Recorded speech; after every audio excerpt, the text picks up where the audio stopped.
Yo, what's up, guys? In this video, we're going to be going over how I got my power level so high within like 2 days of the DLC.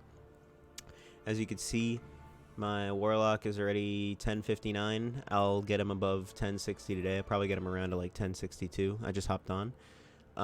As you can see, all my armor is like 1050 plus, with the exception of a couple things. I have a pinnacle drop from the dungeon. This is the final boss, the new chest piece that you can get. All my weapons are above 1050. So in this video, we're just going to be going over how I was able to do that. So basically, what you're going to need is a source of either planetary materials, tokens, or something like that that you could hand into vendors. And you're going to need 3 characters, 2 or 3 characters. That's like the main thing of how I was able to do this. So basically, you're going to want to do all your powerfuls and all your pinnacles on your first character, and then you're going to want to switch.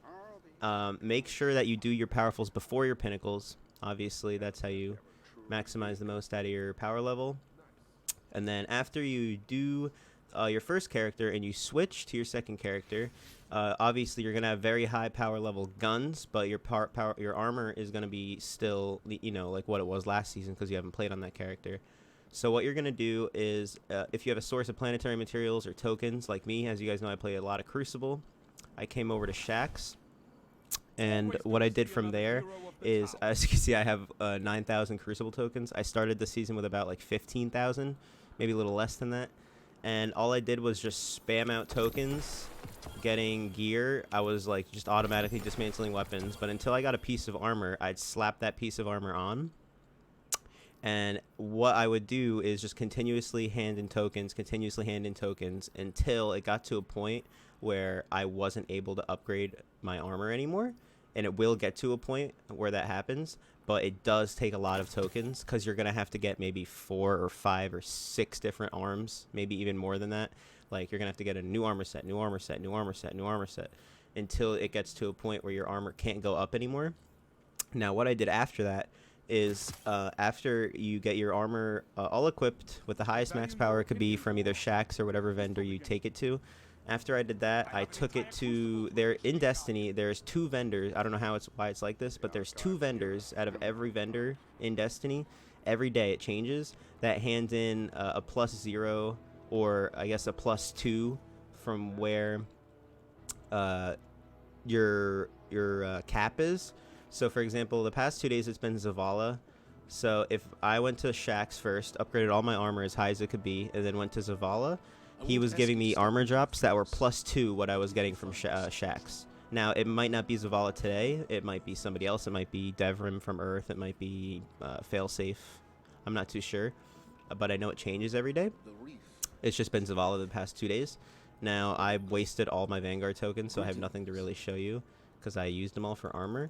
But basically, I was able to get a +2 from all my armor that I got from Shaxx over there.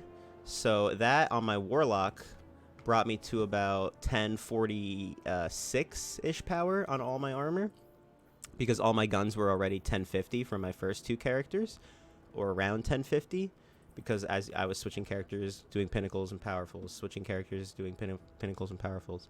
Now, after I was done with that, and I had all my Vanguard armor on, obviously you might not get lucky. It might be a different vendor that you can maybe buy some planetary materials from Spider or something. After you did that, and you had all the highest powerful armor you could be, you would go into your season pass. Now, what you would do in the season pass is, if you had a piece of armor lacking, you could have done this throughout the entire time if you weren't getting lucky with tokens and you just wanted to give yourself a boost. My season pass rank is pretty high, so you guys might not be able to do this, but this is what I did. I have 2 full sets of armor in here, actually 3 counting the box, that I was grabbing periodically as I needed it. So, like, for example, as you can see, this is 1050. I had like 1040. I have like my lowest piece of gear on my Warlock when I switched to it was my boots. So what I would do is just grab a pair of boots, and then everything else would go up in power, because that was my lacking piece. So then I would grab a chest piece, or I would grab whatever the next lowest piece was. And then it got to a point where I was 1049 on all my armor. And then as a final thing, I was gonna grab the box to increase all my armor to 1050 instantly. Now this is without doing any pinnacles or any powerfuls on my warlock. But sadly, I wasn't able to have enough Vanguard tokens to get my boots up. So my boots were 1 power below what I needed them to be. So when I pulled that box, all my armor was 1049.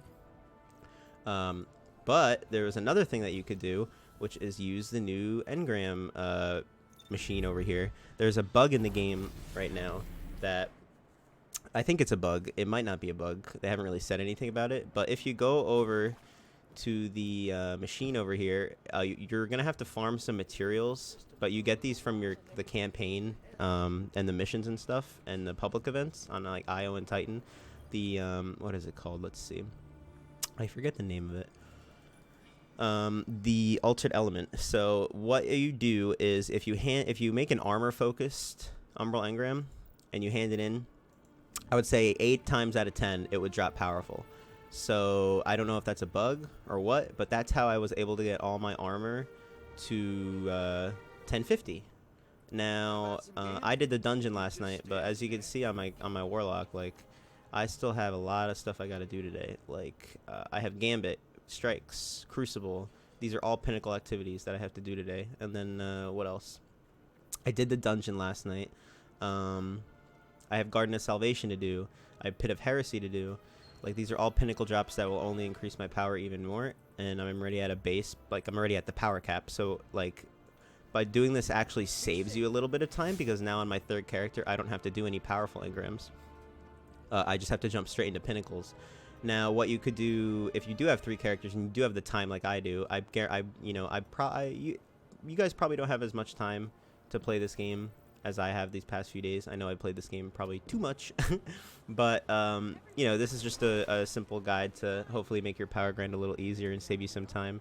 Now, like what, for example, I have to do today is when I finish my pinnacles on my warlock, I'm going to switch back to my hunter, which was my first character that I did, and my hunter's armor is all around 1030 right now. And I'm going to min-max again on my hunter, do some more pinnacles, and then I should have all my characters 1050 base by next reset, because we have trials this weekend as well. Yeah, I just had a few people coming into stream yesterday telling me how, or asking me how I got my power level so high so fast. So I thought I'd make this quick little video to explain how I did it. Those were like 3 little strategies I used with tokens, the season pass, and then Umbral Engrams down there that I was able to use to get my power so high. So I hope you guys enjoyed this video. I hope you found it helpful. Make sure you subscribe to the channel. Drop a like if you like. And I will see you guys in the next video. All right, peace.